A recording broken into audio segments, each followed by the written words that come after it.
Bonjour à tous, bienvenue dans cette nouvelle vidéo pour lire et prier l'Évangile. Et ça y est, aujourd'hui nous allons ouvrir notre Évangile et commencer à le lire et donc à le prier, à le méditer. Alors je vais peut-être vous décevoir, mais on ne va pas encore parler de notre Seigneur Jésus-Christ. On va parler d'un personnage sur lequel s'ouvrent les Évangiles, un grand personnage, Saint Jean-Baptiste. Et oui, les évangiles s'ouvrent sur la prédication de Saint Jean-Baptiste. Saint Marc, le plus court des évangiles, commence son évangile par la prédication de Saint Jean-Baptiste. Saint Jean, qui, dans le prologue de son évangile, le Verbe vient d'auprès de Dieu. Avant de parler de notre Seigneur Jésus-Christ, avant de dire le Verbe s'est fait chair, il parle d'abord de Saint Jean. Il y eut un homme qui fut envoyé, il n'était pas la lumière, mais il était envoyé pour rendre témoignage à la lumière. Son nom était Jean. Saint Luc nous raconte l'enfance, l'annonciation même de Saint Jean-Baptiste. Il y a deux annonciations dans l'évangile de Saint Luc, celle de Saint Jean-Baptiste et celle de l'enfant Jésus. Les deux premiers chapitres de l'évangile de Saint Luc, nous avons expliqué que Saint Luc est un historien, qu'il vérifiait ses sources, qu'il allait chercher les informations à la source. De toute évidence, Saint Luc s'est entretenu avec la Sainte Vierge Marie elle-même pour recevoir la révélation des deux premiers chapitres de son évangile. Et c'est la Sainte Vierge qui elle-même a été témoin indirect de l'annonciation de Saint Jean-Baptiste, puis témoin direct de la naissance de Saint Jean-Baptiste, et elle-même elle a pu aussi rapporter donc l'annonciation qu'elle a reçue de l'ange et la naissance de l'enfant Jésus. Donc c'est grâce à la Sainte Vierge que nous avons connaissance par l'évangile de Saint Luc de la nativité de Saint Jean-Baptiste et de notre Seigneur Jésus-Christ. Saint Jean-Baptiste tient un rôle très important dans la liturgie romaine. Il est célébré au moins à deux occasions. On célèbre sa nativité miraculeuse le 24 juin, avec une vigile, avec une octave aussi autrefois.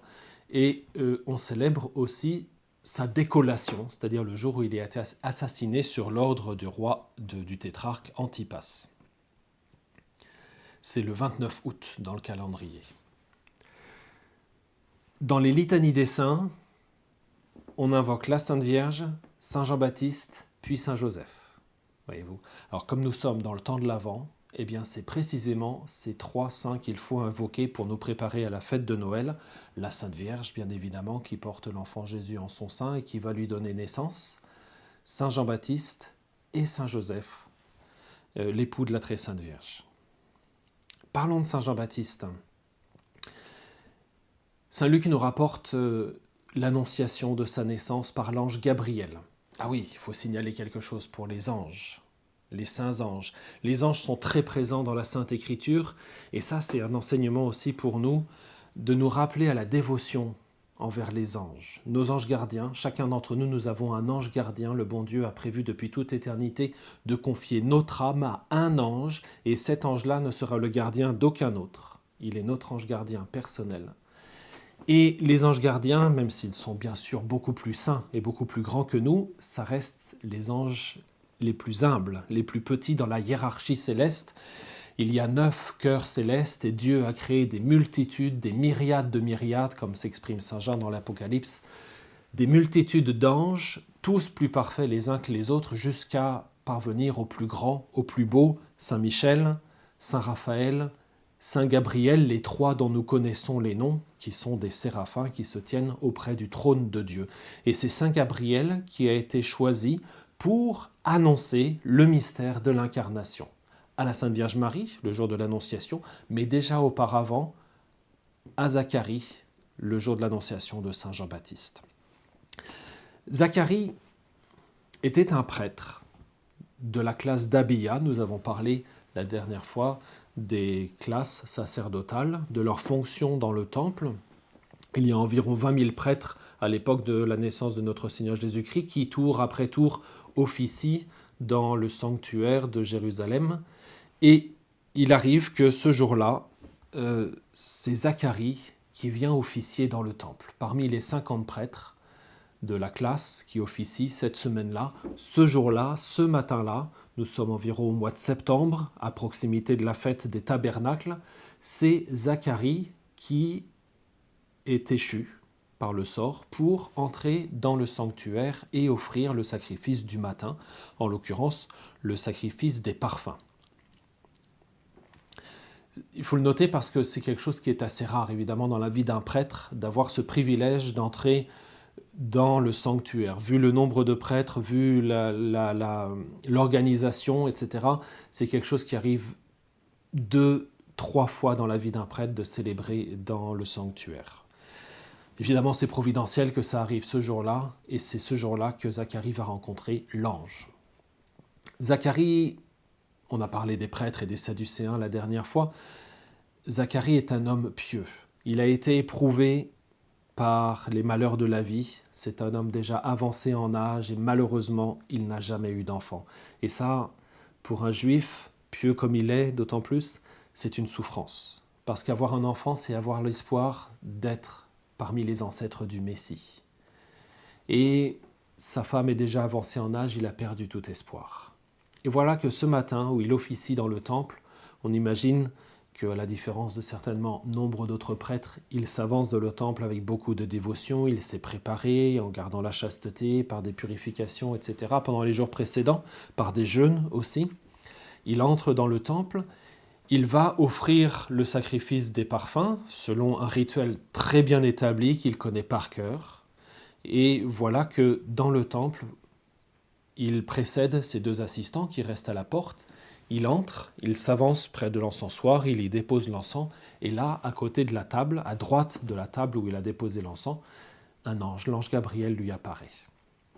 Surprise. Surprise, évidemment, d'autant plus que les prêtres à l'époque, comme nous l'avons signalé, ne croient pas à l'existence des anges, ce qui n'est certainement pas le cas de Zacharie, qui est un homme pieux. Mais surprise quand même de voir un ange, évidemment, c'est quelque chose d'extraordinaire. Et voilà que l'ange lui annonce qu'il va avoir un enfant. Il y avait au temps d'Hérode le Grand, roi de Judée, un prêtre du groupe d'Abia, nommé Zacharie. Sa femme était aussi descendante d'Aaron, et elle s'appelait Élisabeth. Attention, on parle de la descendance d'Aaron, c'est-à-dire la race sacerdotale dans le peuple élu. C'est intéressant de voir que Zacharie et Élisabeth, et donc Saint Jean-Baptiste, sont de la famille sacerdotale et sont apparentés à l'enfant Jésus qui, lui, est descendant de Judas par son père nourricier Saint Joseph et par sa mère, la très sainte Vierge Marie, qui est aussi de la tribu de Judas. Judas, c'est la race des rois, c'est la race royale. Intéressant de noter que notre Seigneur Jésus-Christ est héritier à la fois des rois et des prêtres, lui qui est le roi des rois et le grand prêtre. Zacharie et Élisabeth étaient l'un et l'autre des justes devant Dieu. Ils suivaient tous les commandements et les préceptes du Seigneur de façon irréprochable. C'est rare de voir dans l'Évangile une telle louange. C'est dire la piété et la sainteté de Zacharie et d'Élisabeth. Ils n'avaient pas d'enfants car Élisabeth était stérile et de plus, ils étaient l'un et l'autre avancés en âge. Or, tandis que Zacharie, durant la période attribuée aux prêtres de son groupe, assurait le service du culte devant Dieu, il fut désigné par le sort, suivant l'usage des prêtres, pour aller offrir l'encens dans le sanctuaire du Seigneur. Toute la multitude du peuple était en prière au dehors à l'heure de l'offrande de l'encens. L'ange du Seigneur lui apparut, debout à droite de l'autel de l'encens. À sa vue, Zacharie fut bouleversé et la crainte le saisit. L'ange lui dit « Sois sans crainte, Zacharie, car ta supplication a été exaucée. Ta femme Élisabeth mettra au monde pour toi un fils, et tu lui donneras le nom de Jean.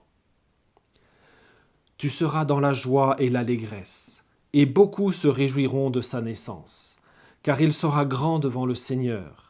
Il ne boira pas de vin ni de boisson forte, il sera rempli d'Esprit Saint dès le ventre de sa mère. Il fera revenir de nombreux fils d'Israël au Seigneur leur Dieu. Il marchera devant en présence du Seigneur avec l'esprit et la puissance du prophète Élie pour faire revenir le cœur des pères vers les enfants, ramener les rebelles à la sagesse des justes et préparer au Seigneur un peuple bien disposé. Quelle belle prédiction Quelle belle annonce de la part de l'ange Gabriel. Il y a des exigences, bien sûr. Le vœu de Naziréa, ce vœu qui était réservé à une certaine personne dans le peuple juif, des hommes pieux qui voulaient se consacrer à une vie de prière, à une vie religieuse plus avancée, faisaient ce vœu de Naziréa qui comportait le vœu de s'abstenir de boire de l'alcool, de s'abstenir aussi de manger certaines viandes, certaines boissons fortes, de ne pas se raser la tête et la barbe, et de vivre une certaine ascèse. Et c'était le cas de Saint Jean-Baptiste, bien sûr. On verra Saint Jean-Baptiste se lever lorsqu'il sera adulte et prêcher dans le désert. Il était vêtu. Jean portait un vêtement de poil de chameau et une ceinture de cuir autour des reins. Il avait pour nourriture des sauterelles et du miel sauvage, nous dit saint Matthieu au chapitre 3. Il fera revenir de nombreux fils d'Israël au Seigneur leur Dieu.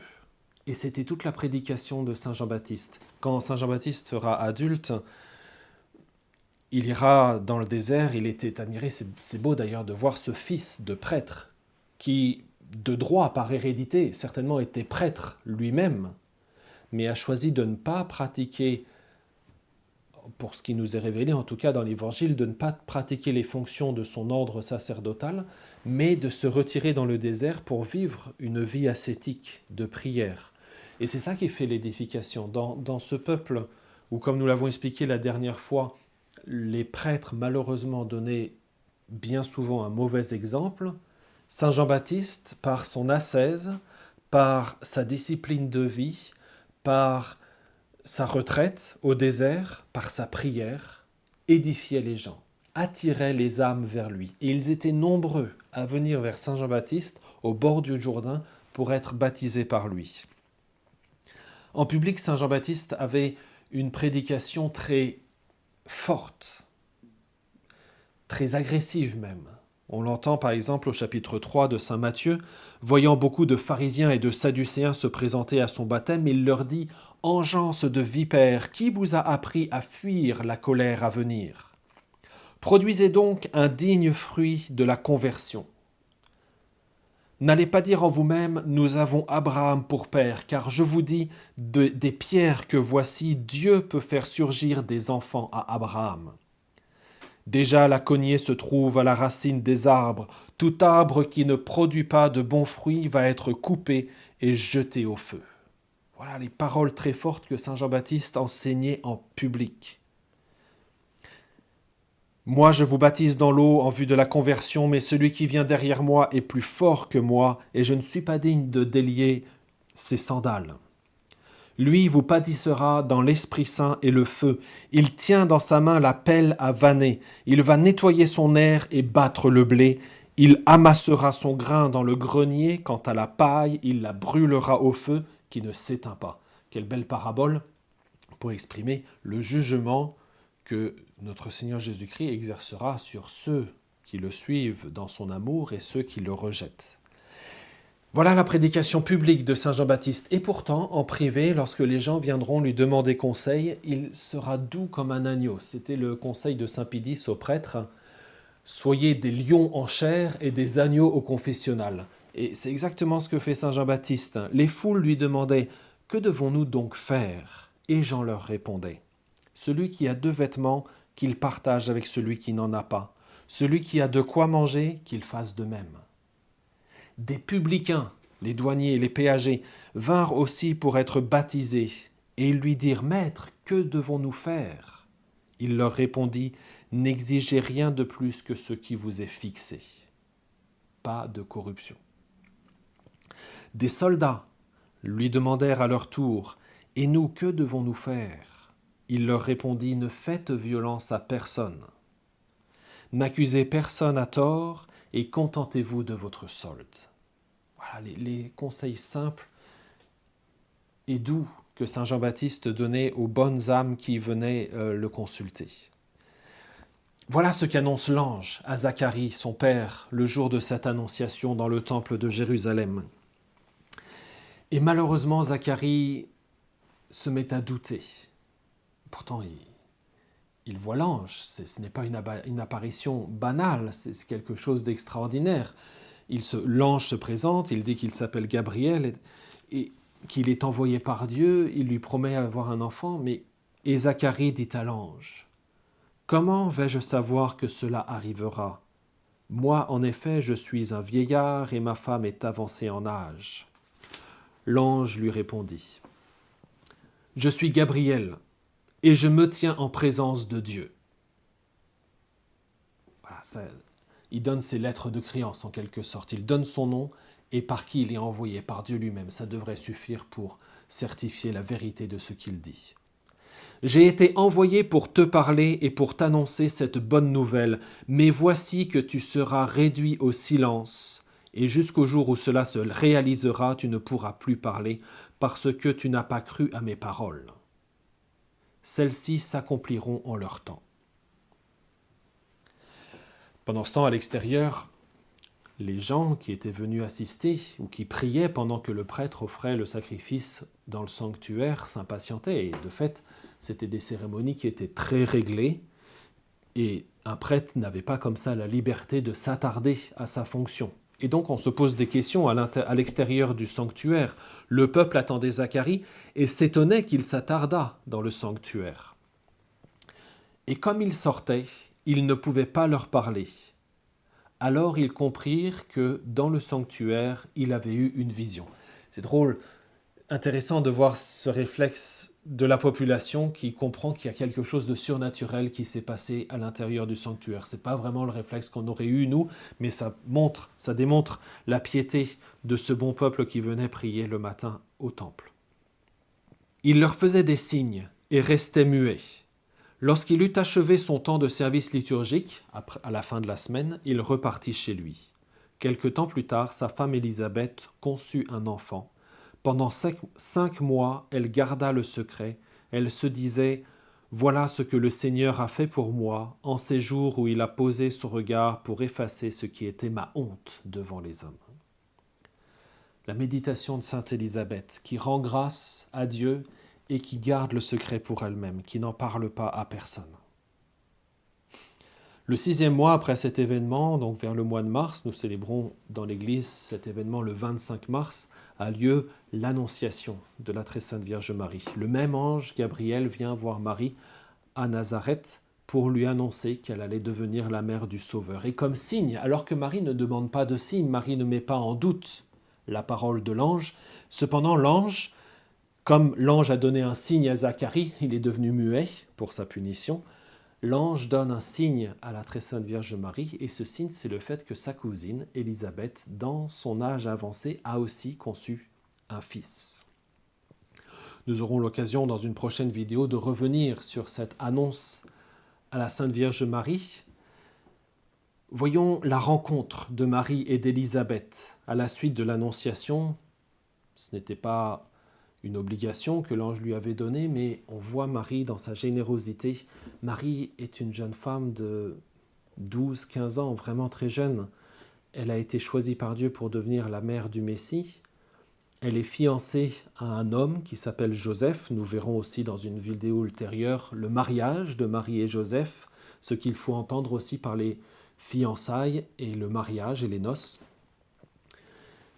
Et cependant, remarquez, la Sainte Vierge reste une femme libre. Elle a cette liberté alors qu'elle habite encore chez ses parents, même si elle est déjà mariée légalement à Joseph.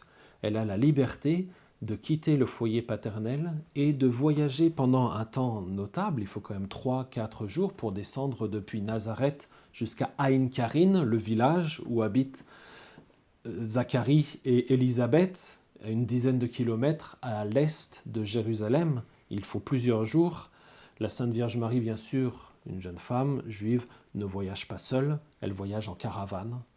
Et avec des ânes, c'est un voyage organisé, ils marchent à pied, les ânes portent les bagages, et puis chaque soir, on s'arrête dans un village, et dans chaque village, il y a une auberge, un caravansérail, avec une partie pour les femmes, une partie pour les hommes, une partie pour les animaux, pour le bétail, de la nourriture, on paye un droit de passage pour passer la nuit, et puis on repart le lendemain. C'est comme ça que ça se passait à l'époque, dans ce pays-là. La Sainte Vierge le fait. avec toute la liberté qui est la sienne. Elle va voir sa cousine Élisabeth, elle reste pendant 3 mois chez Élisabeth pour l'assister dans les derniers préparatifs avant la naissance de Saint Jean-Baptiste. La rencontre de Marie et d'Élisabeth est très touchante. Elle nous est racontée aussi par Saint Luc. En ces jours-là, Marie se mit en route et se rendit avec empressement vers la région montagneuse dans une ville de Judée. Elle entra dans la maison de Zacharie et salua Élisabeth. La salutation de la Vierge à Élisabeth. Quelle était cette salutation ? Nous ne savons pas. Saint Luc ne nous rapporte pas les paroles que Marie a dites à Élisabeth, mais ces paroles ont eu un effet sur Élisabeth et sur son enfant. Quand Élisabeth entendit la salutation de Marie, l'enfant tressaillit en elle. La rencontre de l'enfant, Saint Jean-Baptiste, avec l'enfant Jésus qui est déjà présent tout jeune dans le sein de sa mère, la très sainte Vierge Marie. Les pères de l'Église, les théologiens nous enseignent qu'à ce moment-là, Jean-Baptiste a été purifié du péché originel dans le sein de sa mère. Alors Élisabeth fut remplie d'Esprit Saint, et elle s'écria d'une voix forte, « Tu es bénie entre toutes les femmes, et le fruit de tes entrailles est béni. D'où m'est-il donné que la mère de mon Sauveur vienne jusqu'à moi ? Car lorsque tes paroles de salutation sont parvenues à mes oreilles, l'enfant a tressailli d'allégresse en moi. Heureuse celle qui a cru à l'accomplissement des paroles qui lui furent dites de la part du Seigneur. » Là, on est dans un langage vraiment surnaturel. C'est la mère du Sauveur qui vient saluer la mère du précurseur. La mère du précurseur rend hommage à la mère du Sauveur pour avoir accueilli les paroles qui furent envoyées par Dieu. Elle rend grâce à ce don incroyable que le bon Dieu fait à l'humanité de son propre Fils, même si le nom de Fils de Dieu n'apparaît pas encore, mais la Sainte Vierge le sait bien. Et la Sainte Vierge elle-même, à son tour, ramène toute gloire et toute grâce à Dieu en prononçant ce cantique magnifique que les prêtres et les religieux chantent tous les jours à l'office de vêpres, qu'on appelle en latin le Magnificat. Mon âme exalte le Seigneur, exulte mon esprit en Dieu mon Sauveur. Il s'est penché sur son humble servante, désormais tous les âges me diront bienheureuse. L'humilité de Marie, il s'est penché sur son humble servante. Dieu a exalté cette âme à cause de son humilité désormais, et elle le reconnaît. Toutes les générations la diront bienheureuse. Le puissant fit pour moi des merveilles, saint est son nom. Sa miséricorde s'étend d'âge en âge sur ceux qui le craignent. Déployant la force de son bras, il disperse les superbes, il renverse les puissants de leur trône, il élève les humbles, il comble de bien les affamés, il renvoie les riches les mains vides. Il relève Israël, son serviteur, il se souvient de son amour, de la promesse faite à nos pères en faveur d'Abraham et à sa descendance à jamais. Voilà, quelle belle parole, alors que dans le temple et dans les palais, on oublie le nom de Dieu. Le mystère de l'incarnation est révélé à ces gens qui sont petits, qui sont humbles, qui sont pieux. Cette humilité a plu à Dieu. Et c'est elle, la très sainte Vierge Marie, et sa famille Élisabeth, Zacharie, qui ont été choisis pour porter au monde notre Seigneur Jésus-Christ, le Verbe incarné, et son précurseur Saint Jean-Baptiste. Marie resta avec Élisabeth environ 3 mois, puis elle s'en retourna chez elle. Nous pouvons présumer qu'elle a assisté à la naissance de Saint Jean-Baptiste, puisque si elle rapporte à Saint Luc ce qui s'est passé par la suite, c'est qu'elle en a été témoin. Quand fut accompli le temps où Élisabeth devait enfanter, elle mit au monde un fils. Ses voisins et sa famille apprirent que le Seigneur lui avait montré la grandeur de sa miséricorde, et ils se réjouissaient avec elle. Ils se réjouissaient du fait que cette femme déjà avancée en âge ait pu mettre au monde un fils. Ils ne connaissaient certainement pas la révélation de ce qu'allait devenir ce fils, Jean le Baptiste. Et pour cause, le 8e jour, ils vinrent pour la circoncision de l'enfant, ils voulaient l'appeler Zacharie du nom du Père, ce qui était un hommage à la dignité du Père, d'avoir enfin son premier fils, c'était une reconnaissance de lui donner le nom de son Père. Mais Sa mère prit la parole et déclara « Non, il s'appellera Jean ». On lui dit « Mais personne dans ta famille ne porte ce nom-là ». On demandait alors par signe au père comment il voulait l'appeler. Il se fit donner une tablette avec un peu de cire dessus et un stylet pour qu'il puisse écrire, sur laquelle il écrivit « Jean est son nom ». Et tout le monde fut étonné. À l'instant même, sa bouche s'ouvrit et sa langue se délia. Il parlait et bénissait Dieu. La crainte saisit alors tous les gens du voisinage et dans toute la région montagneuse de Judée, on racontait tous ces événements. Et là, les gens commencent à comprendre que sera donc cet enfant. Tous ceux qui les apprenaient les conservaient dans leur cœur et disaient « Que sera donc cet enfant ?» En effet, la main du Seigneur était avec lui. Alors Zacharie, à son tour, fut rempli d'Esprit Saint et prononça des paroles prophétiques. « Béni soit le Seigneur, le Dieu d'Israël, qui visite et rachète son peuple. » Et il prononce ce magnifique cantique que, là aussi, les prêtres et les religieux chantent tous les matins à l'office de l'Aude dans le bréviaire, qui rend hommage au Dieu qui s'est souvenu de son peuple, qui accomplit le mystère de l'incarnation en vue de la rédemption pour opérer le salut de son peuple, et il rend grâce lui-même, Zacharie, en tant que peuple, que ce soit son fils qui soit envoyé comme précurseur pour celui qui sera le sauveur. Voilà mes bien chers amis, je vous laisse sur ces belles paroles, c'est le premier chapitre de l'évangile de Saint Luc que vous pouvez lire, relire, tranquillement, méditez, appropriez-vous ces paroles. Ce sont ces paroles que le bon Dieu nous donne à nous.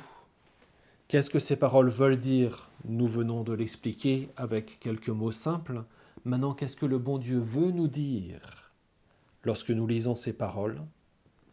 Et nous-mêmes, qu'est-ce que nous pouvons dire au bon Dieu? Quelle sera notre prière pour rendre à Dieu cet amour qu'il nous offre en nous plongeant dans cette belle révélation qu'il nous fait du mystère de l'incarnation, ce mystère du Verbe de Dieu, le Fils de Dieu qui s'est fait chair, qui s'est incarné, qui a pris un corps et une âme semblables aux nôtres pour vivre parmi nous. Prions Saint Jean-Baptiste pendant ce temps de l'Avent, mes bien chers amis, pour nous préparer au temps de Noël, qu'il nous apprenne à nous purifier des choses de ce monde, à vivre vraiment pour recevoir, accueillir notre Seigneur Jésus-Christ au jour de sa nativité.